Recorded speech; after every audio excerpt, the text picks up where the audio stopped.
Sorry, electron 134. Electron.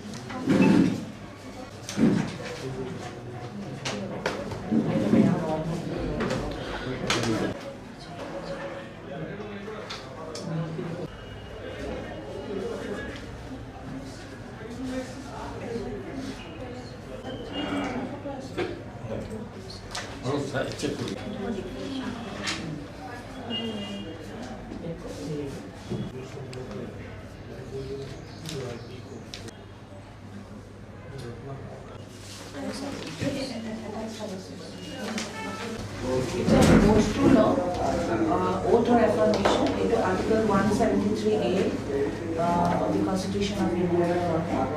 So, I come up with that secretary. I, Srimati Sivli Mudalari, having been nominated as a candidate.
ক'ব নোৱাৰোঁ BPFৰ কোকৰাঝাৰ জিলাৰ যিটো সাংগঠনিক ভেটি সেইটো বহুতেই ষ্ট্ৰং আৰু যোৱা বিগত ইলেকশ্যনত আমি যিটো দেখা পাইছোঁ যোৱা আগৰবাৰো আৰু লাষ্ট BTC ইলেকশ্যনত আমি দেখা পাইছোঁ কোকৰাঝাৰত BPF ছেকেণ্ড পজিশ্যনত কোনোবা থাকিব সেইটো আমি ছেকেণ্ড পজিশ্যনতো চবৰ ভিতৰত এজন থাকিবই তো আমি 100% ফাৰ্ষ্ট পজিশ্যনত থাকিম কাৰ লগত মানে কম্পিটিশ্যন হ'ব এতিয়া আমি ক'ব নোৱাৰোঁ চাওক মই পৰ্বতজৰা সমষ্টিৰ লোকেল যিখিনি ইছ্যু আছে সেইখিনি ইছ্যু লৈ মই ৰাইজৰ মাজত যাম আৰু ইতিমধ্যে পৰ্বতজৰাত মই যিটো দেখা পাইছোঁ বিশেষকৈ ৰাস্তা ঘাটৰ বহুত সমস্যা আছে ব্ৰিজৰ সমস্যা আছে বহুত জেগাত আমাৰ স্কুল কলেজ ইষ্টাব্লিছ কৰিব লগা আছে এটা এৰিয়াৰ পৰা আৰু এটা এৰিয়া বহুত দূৰলৈকে কলেজ স্কুল যাব লাগে আৰু বিশেষকৈ স্বাস্থ্যৰ ক্ষেত্ৰত বহুত কৰিব লগা আছে তাত মানে ছাবচিডাৰী হেল্থ চেণ্টাৰ হওক মডেল হস্পিটেল হওক সেইবিলাকৰ অভাৱ হৈ আছে তো আমি ওভাৰঅল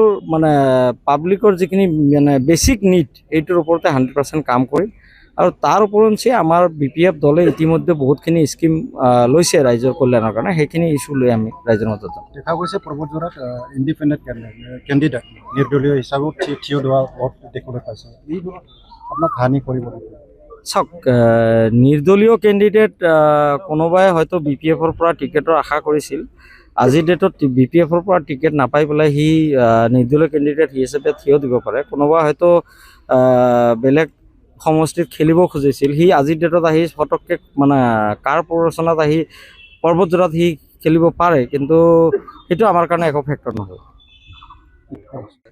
নিশ্চয় 5 নং পৰ্বতঝৰাত আজি প্ৰায় 3 মাহ ধৰি মই চুকে কোণে ঘূৰি আছিলোঁ আৰু যেতিয়া দিন বাগৰাৰ লগে লগে আমি দেখিছিলোঁ যে এটা স্পষ্ট ছবি দাঙি উঠিছে।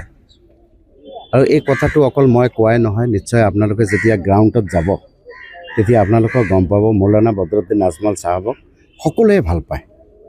হয়, কিছু তাৰতম্য ঘটিছিল প্ৰাৰ্থীৰ বেলিকা, কিন্তু এইবাৰ কোনেও বিচৰা নাই। মই অকলে UDF দলৰ পৰা প্ৰাৰ্থী বিচাৰিছিলোঁ আৰু মই টিকেট লাভ কৰিছোঁ। সেইকাৰণে মই আজি 3 মাহ ধৰি প্ৰাৰ্থীৰ মানে পোৱা নোপোৱাৰ কোনো হেজিটেশ্যন নাছিল। মই দিল খুলি কাম কৰিব পাৰিছিলোঁ আৰু ৰাইজৰ অন্তৰ জয় কৰিছোঁ। আৰু তেখেতসকলে পূৰ্ণ সহযোগিতা আগবঢ়াব বুলি মানে প্ৰায় এক ধৰণৰ মানে কথা বতৰা আমাৰ ফাইনেলৰ দিশত আগবাঢ়িছে।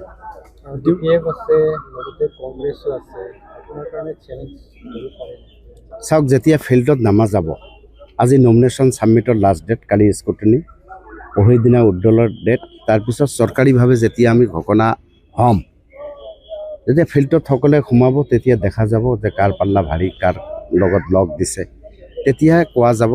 কিন্তু মই যিটো দেখিছোঁ 3 মাহ মই ঘূৰাৰ পিছত, মই কিন্তু ফিল্ডত কাকো পোৱা নাই, কোনো দলকে পোৱা নাই।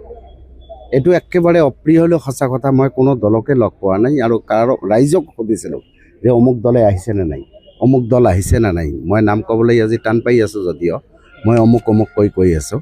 গতিকে মই কোনো দলকো দেখা পোৱা নাই। আৰু আমি আশাবাদী, কাৰণ হুজুৰৰ দল 5 নং পৰ্বতঝৰা সমষ্টিত জয়লাভ কৰিব আৰু তেখেতৰ যথেষ্ট অৱদান আছে। মানুহ এইখিনি পাহৰি যোৱা নাই আৰু মোৰ লগ দিব বুলি তেখেতসকলে